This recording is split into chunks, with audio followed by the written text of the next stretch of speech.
Several members in the House spoke about how we can support our athletes better during and after their careers. Mr. Alex Yam, Ms. Goh Zi Ki, Mr. Yip Hong Wing, Ms. Joan Pereira spoke about support for athletes' transition to life after sport. Our athletes have similar aspirations to many Singaporeans. They want to pursue higher educational qualifications, start and grow their careers, and work towards financial stability. And we agree with members that we should support them to pursue these aspirations. Let me cite a few recent enhancements. Well, first, support for education. We launched the Specs Education undergraduate scholarships, and we awarded them to our inaugural batch last year. Ms. Valerie Lee asked about the selection criteria. We focus our resources on supporting our full-time Specs scholars who are best able to benefit from this scholarship, including the daily training environment that the Institute of Higher Learning provides if they are studying and competing at the same time, or if they intend to study only after they retire from competitive sports. Then we consider the course that they are pursuing and the potential future contributions to the sports sector. One such example is Jessica Tan, our mixed doubles badminton Olympian and 2022 Commonwealth champion. After a very successful career, Jessica retired last year, and she's now pursuing a degree in sport management and coaching. After her graduation, she will return back to contribute to our sports sector. Second, support for career transitions.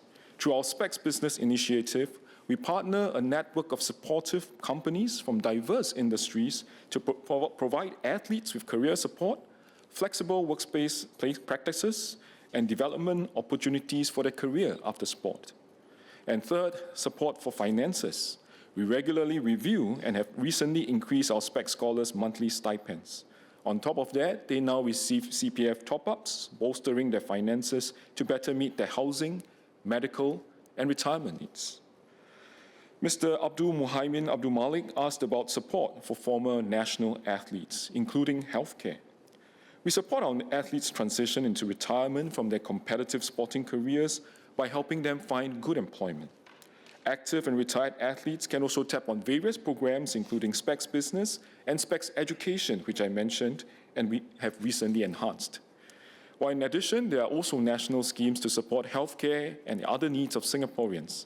For example, our public healthcare financing system, the S+3Ms, namely subsidies, MediShield Life, MediSave, and MediFund, helps keep healthcare affordable for all Singaporeans. Dr. Charlene Chen spoke about supporting our athletes' mental well-being.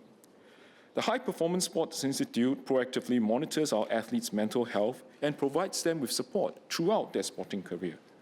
With a dedicated athlete life management team, HPSI equips our athletes for life, helping them develop the skills and mental resilience needed to deal with life's challenges, including after retirement from sport. And we will do more. We are deepening our capabilities in sports science and sports medicine, as well as athlete life management, so that we support our athletes holistically for both their sporting and non-sporting needs and across their life stages. And that's why we are also amending this bill to allow us to organize ourselves better to serve our athletes, bringing together and streamlining expertise through consolidating the HPSI and the Singapore Sports School into a single entity. Through this entity, we will strengthen our partnerships with key stakeholders in a high-performance sport ecosystem, bringing together different specialists in their fields. For example, coaches, psychologists, athlete life managers, sport administrators, in a clear, comprehensive way to provide wraparound support for our athletes, helping them stay in competitive sports for as long as they can. I agree with Dr. Kenneth Loh and Ms. Haslina Abdul Halim on the benefits of integration and the support for us to bring the SSP to Kallang and integrate all elements of the HPS ecosystem under one roof in the new home of Team Singapore. To Ms. Eliza Chen's question on accountability, I would like to assure the member that the entity will still be funded by the government and be accountable to MCCY and Parliament. I thank Mr. Abdul Muhaimin Abdul Malik for his question. With the consolidation, the SSP remains a specialized independent school and will continue receiving support from both MOE and MCCY. SSP will continue to provide education to national and aspiring athletes. Besides serving the academic needs of student athletes, SSP will expand its role to provide career guidance support to other national athletes.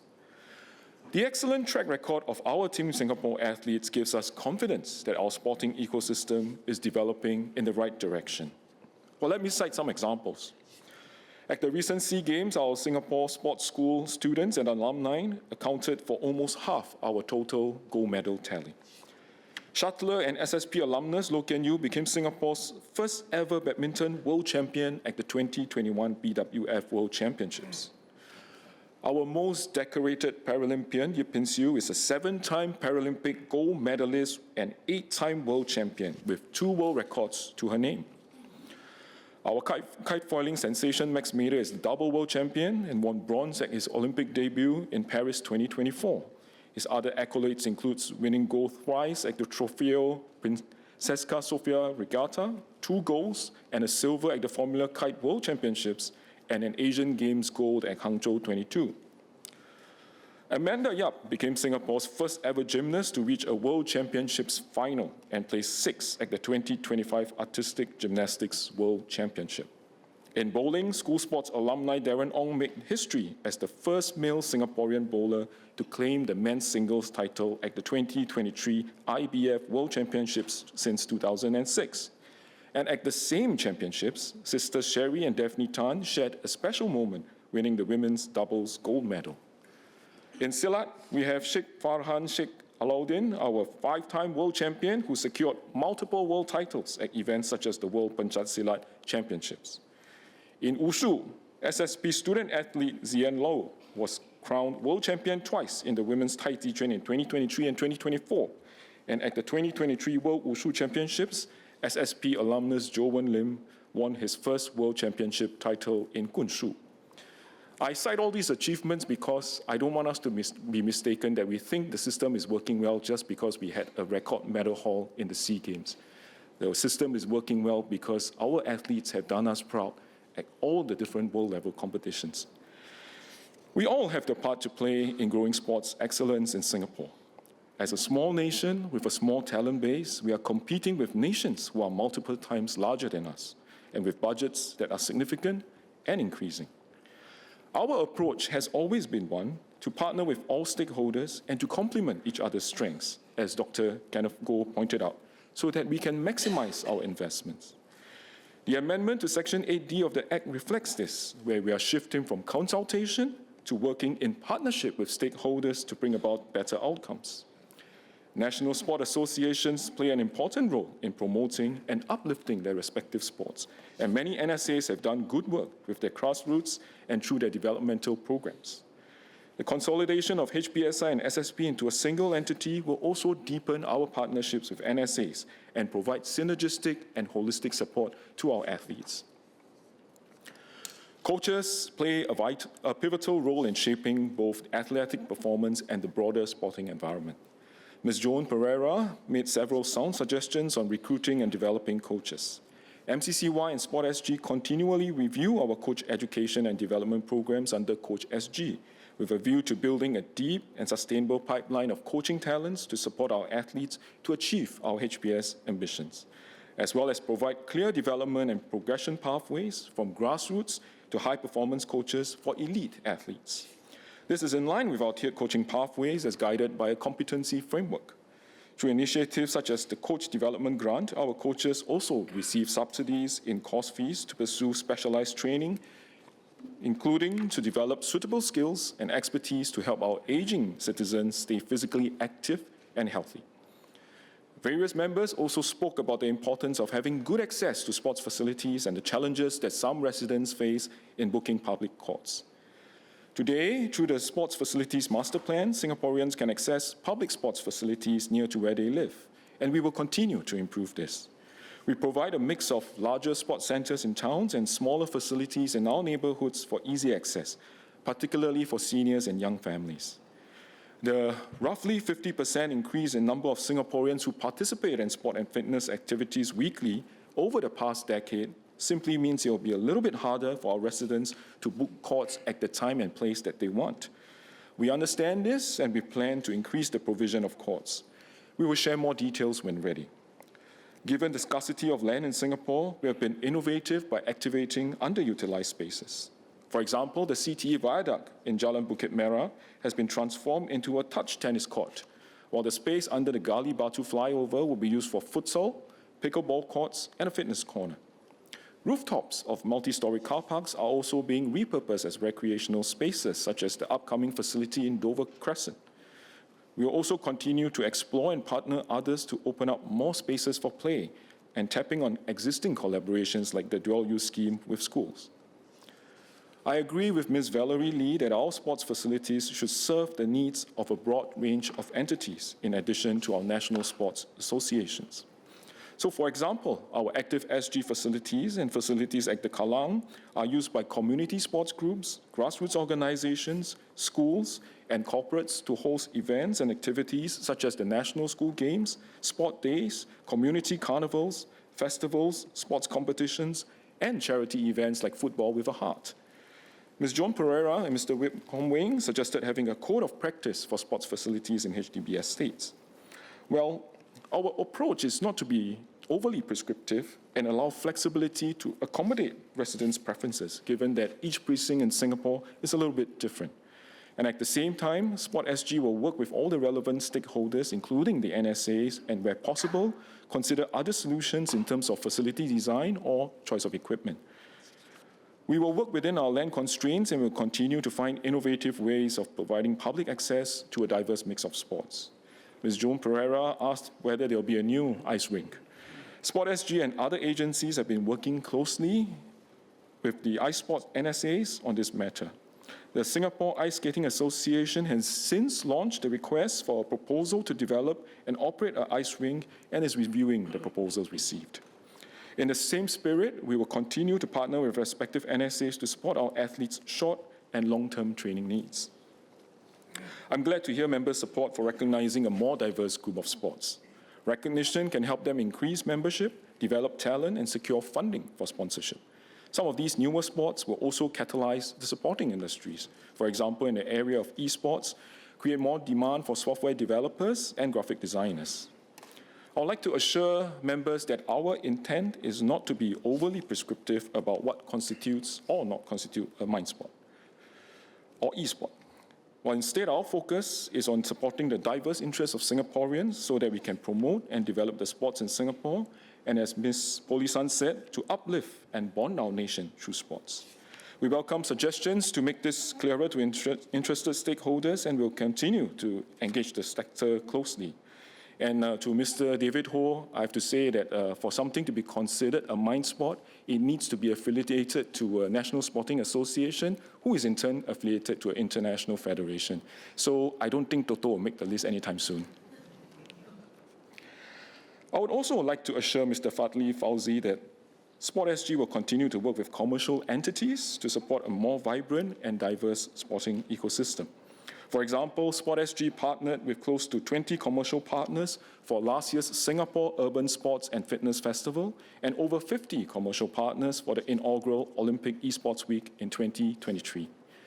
The recognition of more sports also offers us an opportunity to engage various segments of the population in different ways, as Ms. Joan Pereira has pointed out. Seniors can be engaged through mind sports to keep them mentally and socially active, which will complement today's physical activity programs offered by government agencies and community partners. Indeed, as Mr. Yip Hong Wing and Mr. David Ho pointed out too, there's an opportunity to engage youth through esports given its popularity. I agree with Dr. Charlene Chen, Mr. Yip Hong Wing, and Mr. David Ho that we should do so while addressing all the possible risks, such as potential issues with regard to gaming addiction.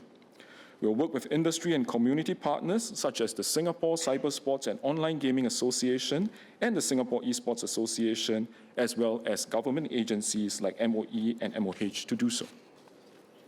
I thank members for understanding that an expanded definition of sport does not mean that we will give all sports this support all sports equally given the need for us to use public funds wisely.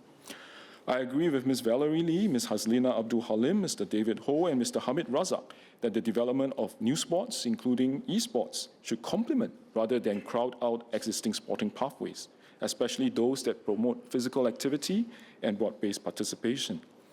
As Dr. Charlene Chen pointed out, one such pathway is the direct schools admission. MOE schools have the autonomy to offer programs that suit their students' need and interests.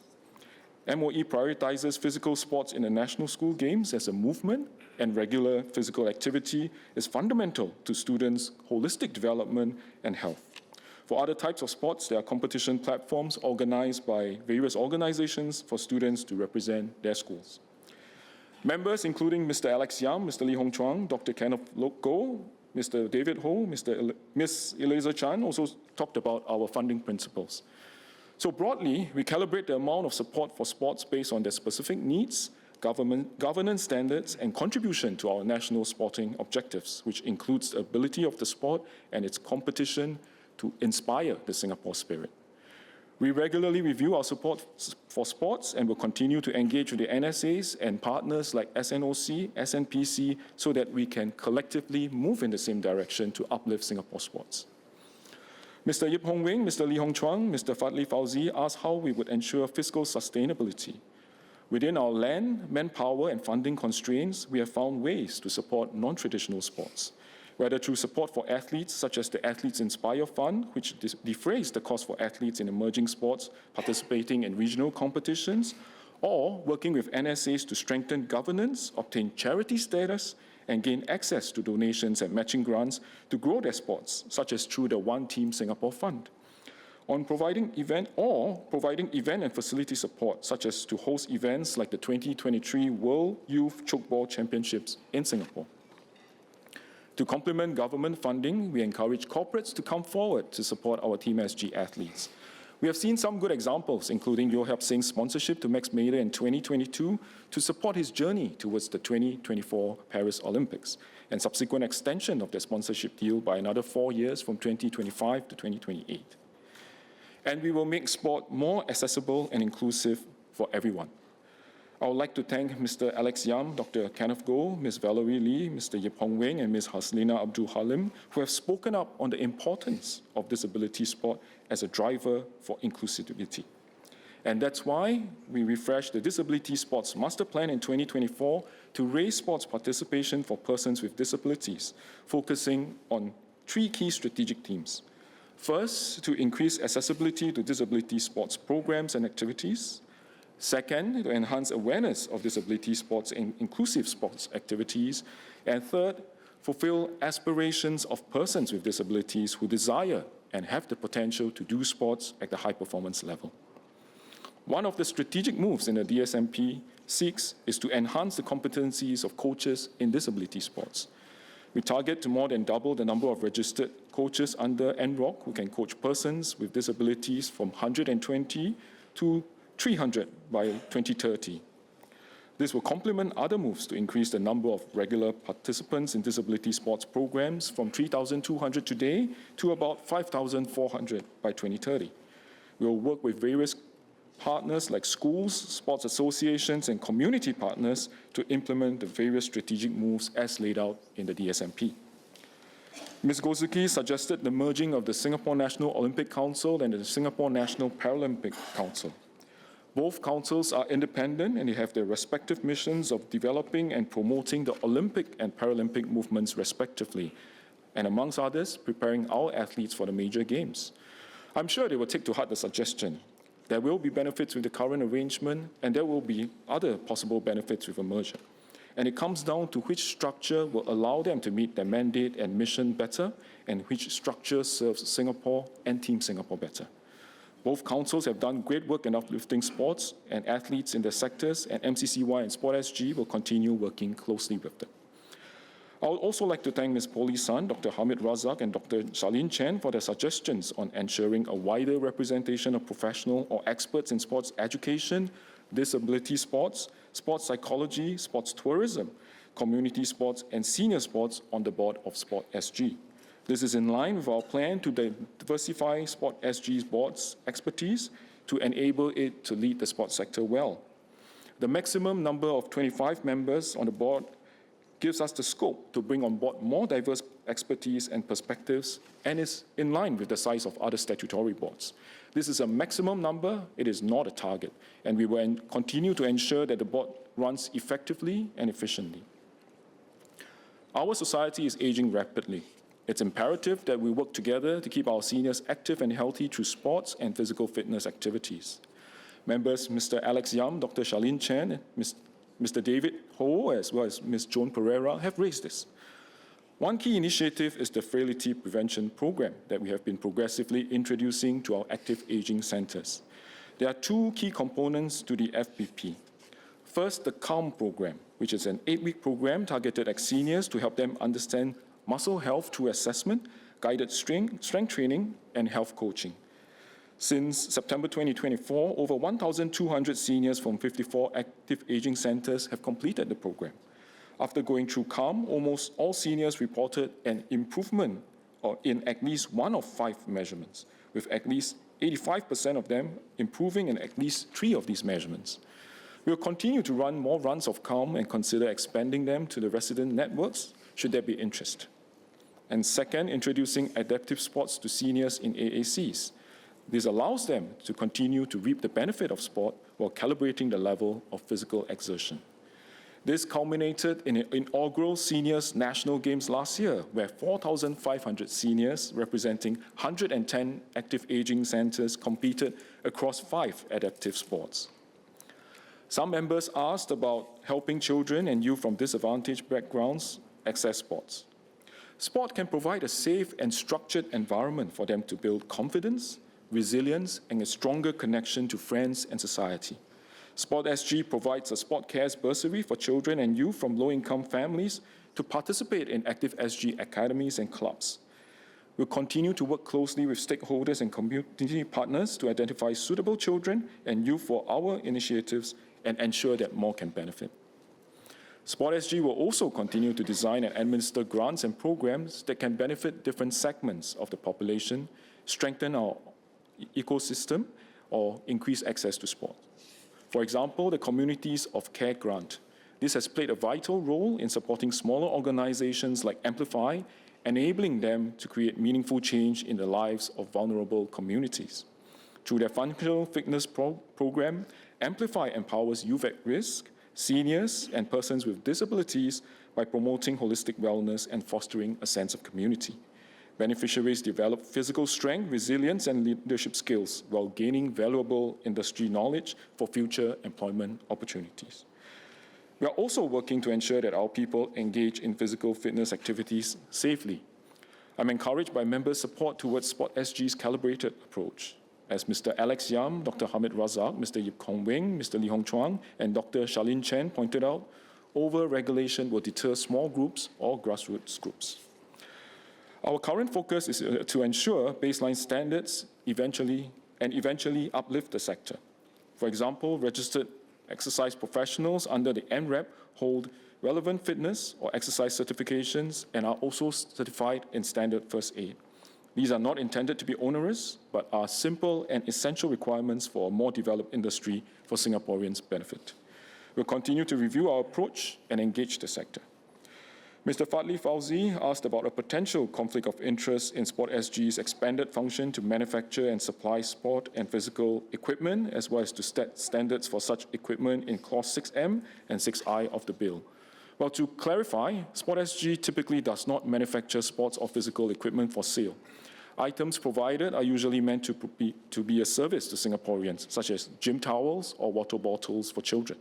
Sport SG also periodically provides sport-related items, such as sport resistance bands or Team SG premiums, as part of its role to promote an active lifestyle or to strengthen public support for Team Singapore athletes. Ms. Elijah Chen asked about the accountability of standards set and approvals given.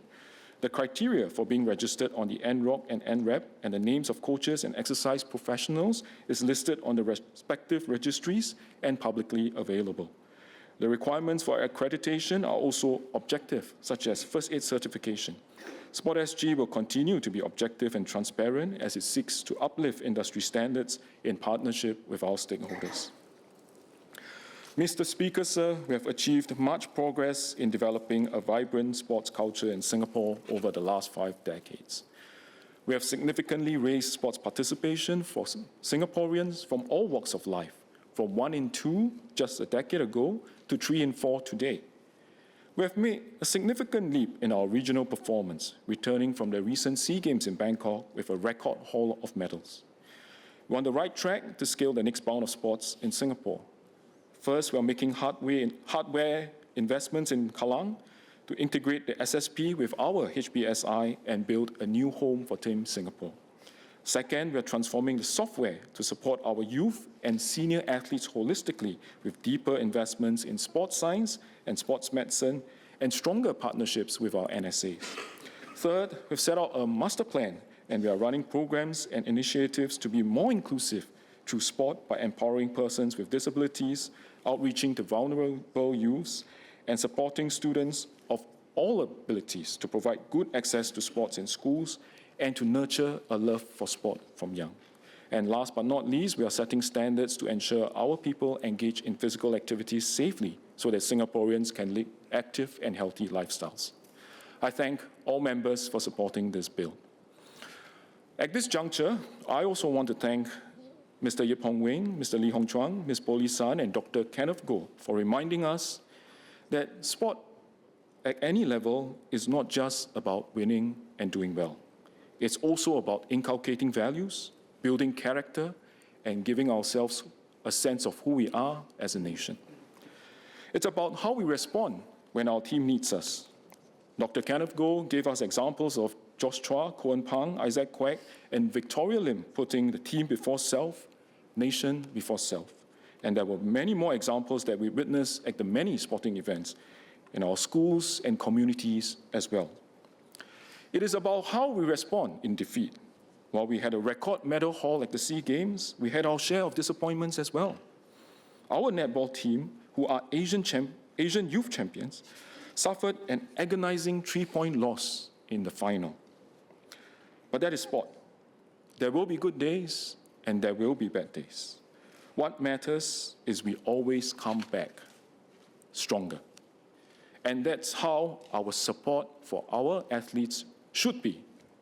We support them when they are doing well, and we support them even more if they are not doing well.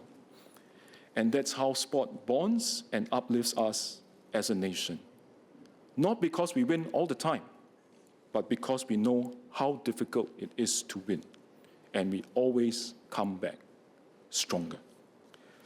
Sir, the impact of this bill will depend on what we do from here. From providing more support for our athletes beyond sports, participating actively in our lineup of programs, stepping forward to contribute to a more vibrant and inclusive sporting ecosystem, there is a role for everyone. There is much to look forward to for Singapore sport, and we will continue to work closely with all stakeholders to implement this bill effectively and ensure that our national sport ecosystem remains inclusive, dynamic, and future-ready. Mr. Speaker, sir, I beg to move.